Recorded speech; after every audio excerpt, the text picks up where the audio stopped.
Welcome to the end of summer edition of And They're Off. The leaves are falling, the pumpkins are coming out. Wait, it's 90 degrees here today. Hey, Steve Haskin, I think you need to keep your sunglasses handy for another couple of weeks. Well, you can wear sunglasses in the fall and winter too. There's no law against it. You know, in fact, the sun is extremely bright when it's glaring off the snow. Yes. So I didn't know there was any restrictions of which season you can wear. Listen, before you know it, it'll be Thanksgiving at Fairgrounds again, which is going to be our new tradition. And also, the scientists are predicting frigid weather for the Breeders' Cup for the Super Bowl. Okay, good to know, Steve.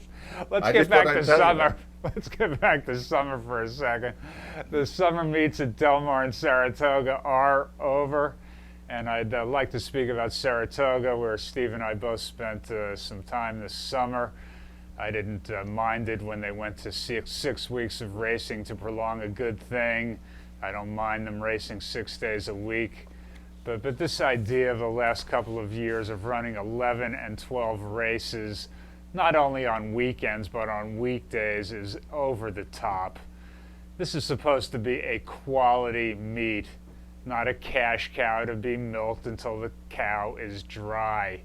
The new head of NYRA admitted that they're running more races because the later in the day that they go, the more simulcast money comes in from Vegas and the West Coast. You know, we just had this big 150th anniversary celebration. Guess what? Attendance at Saratoga was down, field size was down, and overall handle was down.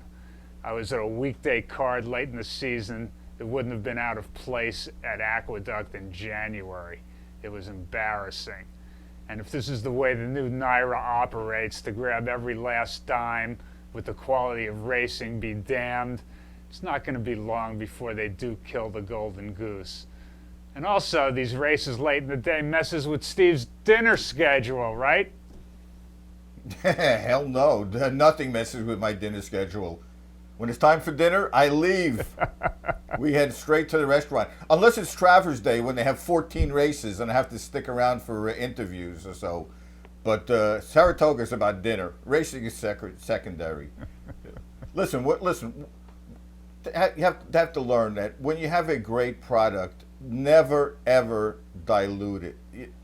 People have been complaining the last few years that there are too many races in Saratoga. They've inundated everybody with races every single day. I look at it this way, by the way. If they add a few more races and race late enough into the day, maybe they can pick up the simulcast crowd in Japan. You know, there's no question that the quality is suffering here. You know, it's not only New York-bred races, which you could argue there's too much of those already, but it's just a bunch of cheap races. I know they draw big fields, but that's not what this was supposed to be about, Steve, right? No. Well, first of all, it was 4 weeks. It was an elite meet. Every single race was a major race. So basically what they've done now is that they've moved Aqueduct to Saratoga. Now, granted, they have stakes just about every single day. Yeah. But, listen, some of these stakes that they call stakes are not really stakes anyway. A lot of them are just made up, and we don't even know where they come up with the cockamamie names that they have for these overnight stakes. But look, the quality of racing as far as the stakes goes is terrific. But it's the rest of the card that leaves a lot to be desired as far as the elite quality that racing was intended to be at Saratoga. Yeah. Yes. So anyway, a word to the wise there. Watch it. You're getting near the saturation point, guys.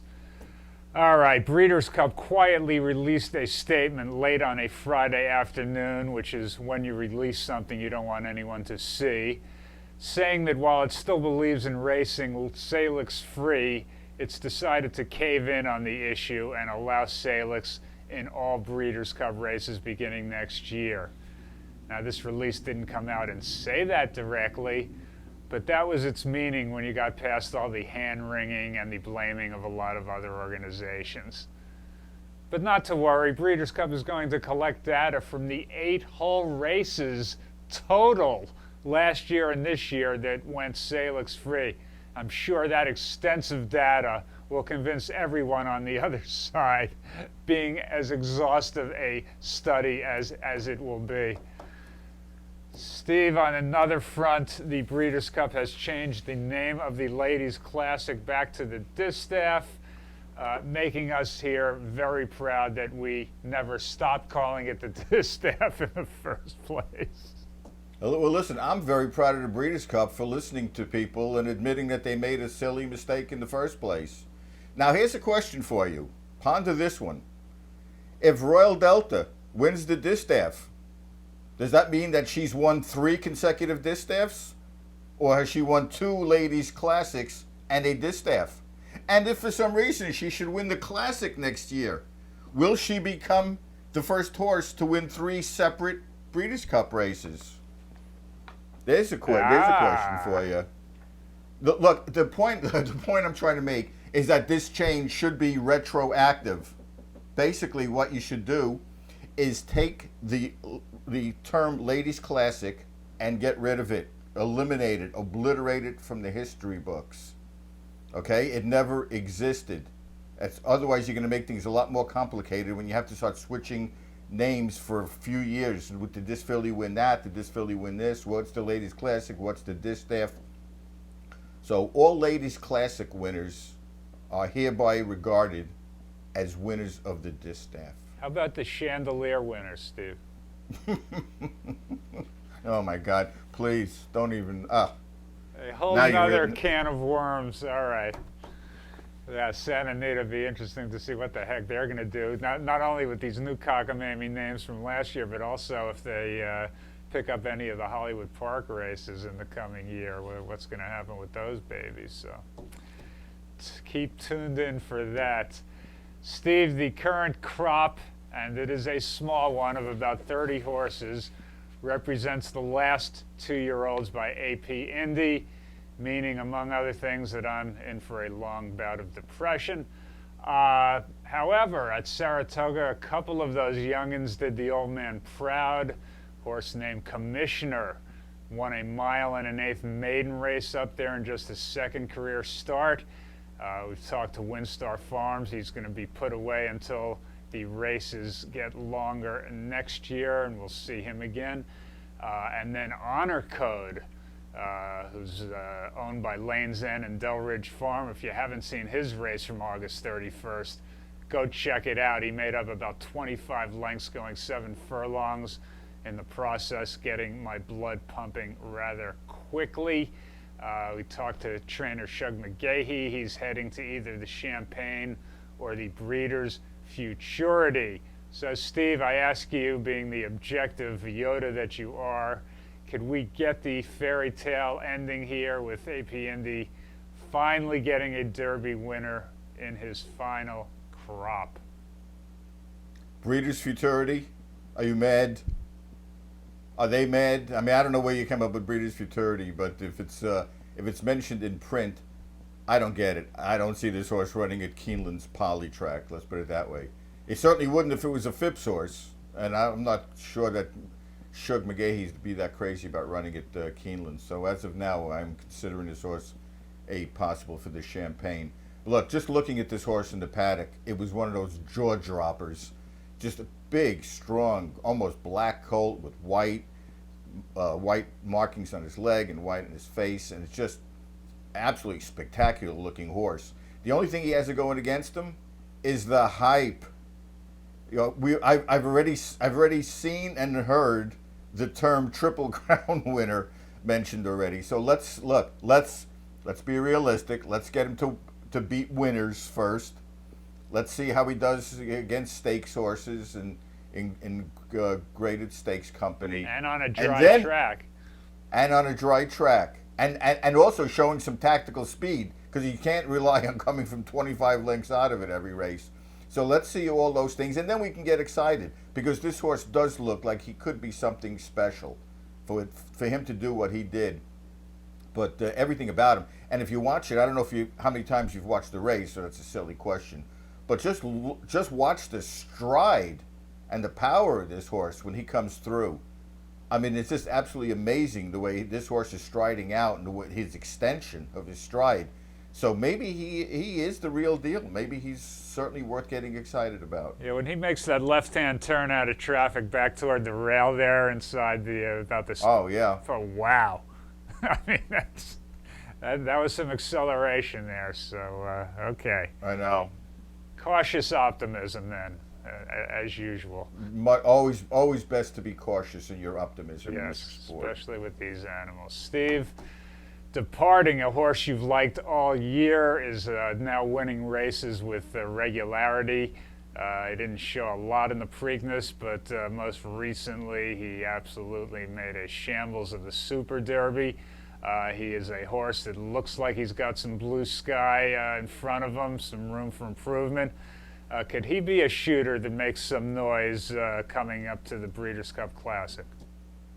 Well, he certainly could. I mean, he still has to prove that he can beat top-class horses.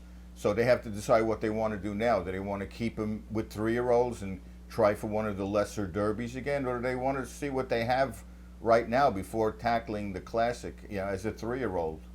I don't know if they're willing to run a 3-year-old against the older horses, because it's sort of a conservative outfit.